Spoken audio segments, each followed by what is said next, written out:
The Kit Kat Club was an early 18th-century English club in London with strong political and literary associations, committed to the furtherance of Whig objectives, meeting at the Trumpet Tavern in London, and at Water Oakley in the Berkshire countryside. The first meetings were held at a tavern in Shire Lane run by an innkeeper called Christopher Catt. He gave his name to the mutton pies known as Kit Kats, from which the name of the club is derived. The club later moved to the Fountain Tavern on the Strand, and latterly into a room especially built for the purpose at Barn Elms, the home of the secretary Jacob Tonson.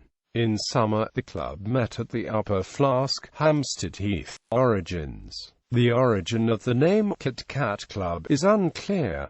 In 1705 Thomas Hearn wrote, "The Kit Kat Club got its name from Christopher Catt.He, using a branch of the Theopolyism." Other sources give his surname as Cat John Timms, Ophelia Field, John Mackey. A nickname for Christopher is Kit. Christopher Catt was the keeper of a pie house in Shire Lane, by Temple Bar, where the club originally met. His famous mutton pies were named after him, and formed a standing dish at meetings of the club. The pie is thus itself sometimes regarded as the origin of the club's name. It is possible that the club began at the end of the 17th century as the so-called Order of the Toast. Indeed, a famous characteristic of the Kit Kat was its toasting glasses, used for drinking the healths of the reigning beauties of the day, on which were engraved verses in the praise. If so, one can place the date before 1699, when Elkanah Sattel wrote a poem to the most renowned the President and the rest of the Knights of the most noble order of the toast. Quote, "It was this very habit of toasting that led Dry Arbuthnot to produce the following epigram, which hints at yet another possible origin of the club's name, whence deathless Kit Kat took his name. Few critics can unriddle, some say from pastry cook it came, and some from cat and fiddle. From no trimbos its name it boasts, grey statesmen are green wits, but from the pell-mell pack of toasts of old cats and young kits."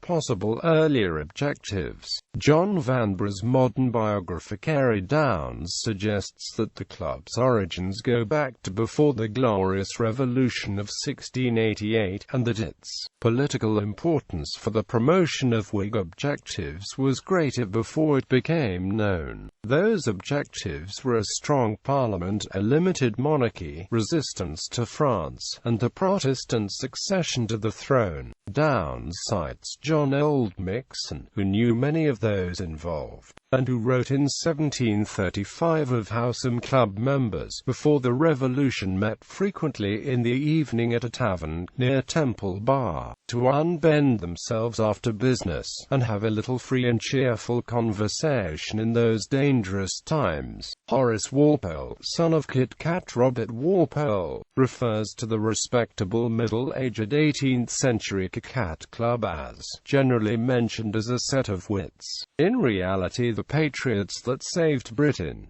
Prominent members amongst the club's membership were writers such as William Congreve, John Locke, Sir John Vanbrugh, and Joseph Addison, and politicians including Duke of Somerset, the Earl of Burlington, Duke of Newcastle upon Tyne, the Earl of Stanhope, Viscount Cobham, Abraham Stanion, and Sir Robert Walpole. Other notables included Garth, Charles d'Artignev, Count Saint-Germain, Steele, and the Dukes of Grafton, Devonshire, Kingston, Richmond, Manchester, Dorset, and Lord Sunderland and Wharton.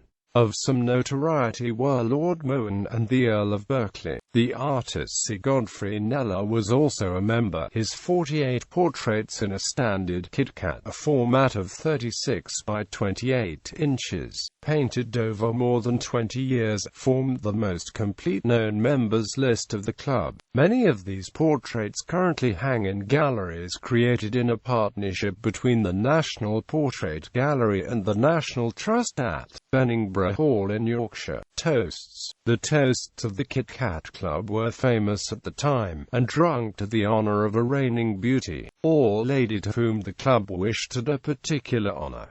We know by name some of those who were toasted: Lady Mary Wortley Montagu, Lady E. Godolphin, Lady Sunderland, Lady Bridgewater, and Lady Monthermer, all daughters of John Churchill, 1st Duke of Marlborough, except Lady Mary Wortley Montagu, who was the daughter of Evelyn Pierpont, 5th Earl of Kingston upon Hull and but 8 years old when toasted, the Duchess of Bolton, the Duchesses of Beaufort, the Duchess of St. Albans, Anne Long, a daughter of Sir James Long, 2nd Baronet and friend of Jonathan Swift, Catherine Barton, Newton's niece and Charles Montagu's mistress Mrs.